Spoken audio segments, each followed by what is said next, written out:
Bharatiya Janata party को ऐसा व्यवहार अपने अधिकारियों के माध्यम से नहीं करना चाहिए था। भारतीय जनता पार्टी ने जानबूझ करके संतों को, साधु संतों को और तमाम लोगों को जानबूझ करके अपमानित किया है। कई साधु ऐसे हैं सरकार के हिसाब से चलते हैं। शंकराचार्य जी और जितने भी हमारे साधु संत हैं, ये हमारी शोभा हैं।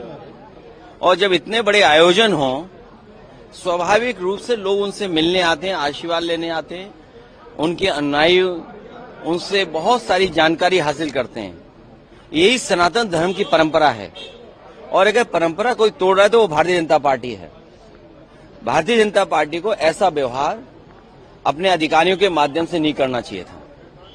भारतीय जनता पार्टी ने जानबूझ करके संतों को, साधु संतों को और तमाम लोगों को जानबूझ करके अपमानित किया है। जो संविधान, जो कानून, जो देश का हमारी पहचान है, जो भाईचारा है, जो हमारी संस्कृति है, जिसको सम्मान दिलाने का काम होना चाहिए, वो भारतीय जनता पार्टी नहीं कर रही। ये बहुत सिंपल तरीका है बीजेपी का। आप एएनआई हैं, आप एबीपी हैं, ये कोई और चैनल है, ये एक और एजेंसी है। अगर आप भारतीय जनता पार्टी के हिसाब से काम नहीं करोगे तो आपको भी नोटिस मिलेगा, आपके पास ईडी आएगी, आपके पास सीबीआई आएगी। तो ये बहुत सिंपल फार्मूला है, ये कोई नई चीज नहीं है। और फिर किसको अधिकार है? अरे अधिकारियों को अधिकार है कि एक शंकराचार्य जी से पूछें। ये तो सनातन धर्म का सबसे बड़ा अपमान है। एक अधिकारी अगर पूछेगा शंकराचार्य जी के बारे में आपका सर्टिफिकेट परिचय क्या है, तो इससे बड़ा सनातन धर्म का, इससे बड़ा हमारे साधु संतों का, इससे बड़ा हमारी संस्कृति का, इससे बड़ा हमारे माघ मेला का, इससे बड़ा हमारे हिंदुस्तान का कोई अपमान नहीं हो सकता जो भारतीय जनता पार्टी अपने चापलूस अधिकारियों से करवा रहे हैं।